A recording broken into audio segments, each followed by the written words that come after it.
Hello everyone, welcome to my channel if you're new here. My name is Cassandra and today we're going to be going over my first paycheck. I should say my husband's first paycheck. We are a single income family. My husband provides for myself and my two children who are 5 and 6. And we are also, we do a cashless budget. So I'm going to go through that with you today. It's the paycheck from January 7th to January 21st. We're also doing the envelope challenge, but we're doing it cashless. So what we do is pull some numbers from the bucket, transfer them into a separate account, which is only for emergencies. We plan to really never touch this account.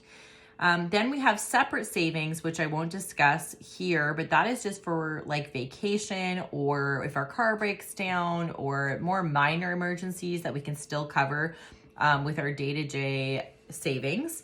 The reason I'm not covering that is because my husband doesn't want his exact amount or income revealed. So I just leave that out. And then I take out the taxes, of course. So this is the net pay. And we also pay 10% of our income to the church. So that's taken out as well.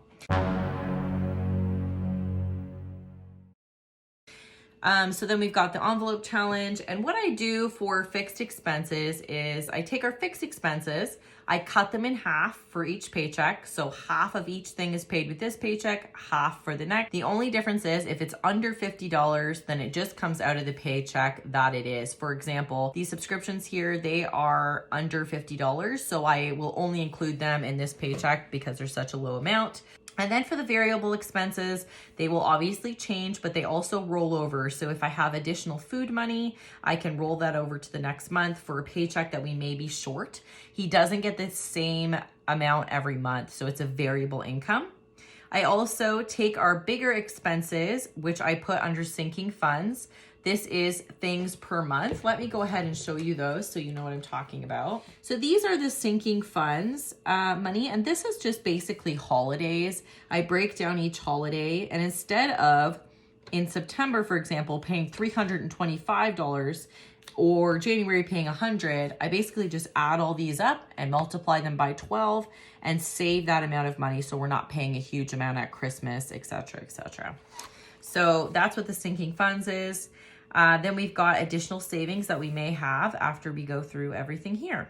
So I think that's everything. Now at the end of the year, or I will do updates to show you how well we're doing with saving the $15,000. But like I said, I just won't disclose some of the other savings and stuff like that, so you don't know exactly how much we're making.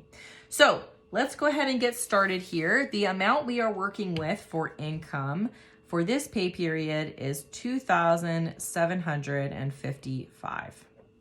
So let's go ahead and do our envelope challenge. We'll subtract that right away. Oh, I pulled out 2. I seem to always do that. I don't mean to pull out 2, but I do. Okay, the first one is 87. And the next one is 51. So those are pretty good. I pull out 2 just because I want to get it done a little bit quicker and I'm able to. So that is the reason I pull out 2 every month. This is my little tracker. I'll go ahead and fill in those numbers. 87 and 51. So these, if you guys haven't been following along the whole time, I also stopped doing these videos for a little bit just because things got overwhelming. I took a little break from YouTube, but I hope to do them every paycheck this year. But I did continue the 100 envelope challenge even when I wasn't filming. So that's why there's some numbers here that you might not have seen me pull, but that are marked off. They are all squared away in that emergency savings account. All right, so we've got those done and marked off. Let's go back to our paycheck. So 87 plus 51 is $138 for our envelope challenge. I'll subtract it all at the end. So half of our rent is $1,050. We live in a 3-bedroom townhouse. I can link a video if you're interested in an apartment tour. I do live here in Yellowknife, Northwest Territories, Canada. So the rent is actually quite high and the housing is very expensive, which I talked about in the beginning. Half of our internet is $75. We're still paying my husband's student loan, and basically he gets grants from the government every year, which cover what we would be paying in interest and principal. So we actually, it's worth it to us. I don't know if I can explain this properly, but it's worth it to us not to pay it off, because in the end, they'll end up paying it off, if that makes any sense. So we actually just pay the absolute minimum amount we can, which is $75. Now, my phone is, half of it is $35. Same with Chris's phone. He has the same plan and everything. I actually think that might go down a little bit in the new year. I haven't received a bill for a new plan that I purchased when I purchased my new phone, which was on Boxing Day, like for was it Boxing Day sales? No, it was Black Friday. So that actually might go down a little bit. I subscribe to a thing called Redheaded Hostess, and that's just a weekly subscription kit. So that's $13 a month. Kindle is Kindle Unlimited, so that's $12 a month. And then electricity should actually really be under variable, because it does vary every month. But I find if I save $220 for it, that it usually covers it. If not, I can just roll it over to the next month. It's not, I'll transfer it next time, maybe down to the variable ones. But half of what I save for that is $110. No, I won't transfer it because I want to save half. So that's just going to be a random one there. So the next things we have are variable expenses. So the savings, or the sinking funds, never changes. It is going to be $400 for the month, or half is $200. However, I'm using $100. So we got $100 for savings. But then we also have $100 for Valentine's Day. I always do it the month ahead. I'm pretty sure I know exactly what I'm getting for their Valentine's basket, so I will probably use that during this pay period. And then I also get my husband a gift with the Valentine's as well, and he gets me a gift for our anniversary, so we don't double up there.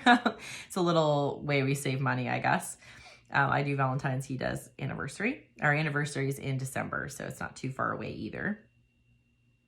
Then we've got spending. I know I want my spending to be $100 because my husband wants a new video game for he set a goal for himself, and he's probably going to reach that soon, and he's going to be buying a video game for that.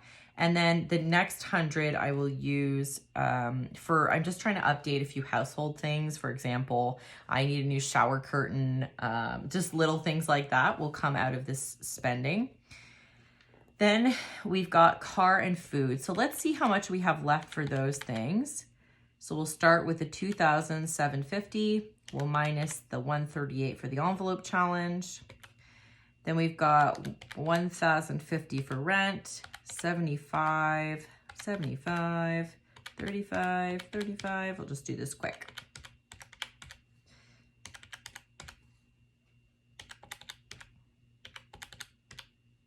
All right, so we've got $912 left. Now, I know I'm gonna do a bigger amount for car than I normally do, because we just had to fix a tire and change oil and stuff like that. And it was like a pretty big expense, and I find that they come surprisingly. So I just wanna have a little bit tucked away for that. And also gas is getting super expensive here. It costs like about $100 to fill up our car. So not even from empty right now. So it's very expensive. So I'm going to go ahead and do $250 for that. Okay, so $662 is left. Another thing I'm going to do is do a high food budget. I am just finishing our food inventory, and I want to stock up during this time so that hopefully I can beat the cold spells. In Yellowknife here, we have cold spells that get to -40 and -50, and I don't want to go out at all during that time. It can last for like a week or two usually. So I just want to make sure I have everything I need in case that comes, and then I don't have to start the car and go out, because we have a lot of problems with the car when you try to start it. Then often it doesn't even start, and you need to boost it and all that stuff, and it takes a lot of extra money, which again, that might come out of this car fund if we ever need to call a cab to boost the car, get it towed, like I might have to buy AMA again, that kind of stuff. So I'm actually going to go ahead and put $600 for food, just to do that stocking up. And then I've got 62 left for savings. I'll just add it up one more time to make sure I got everything correct.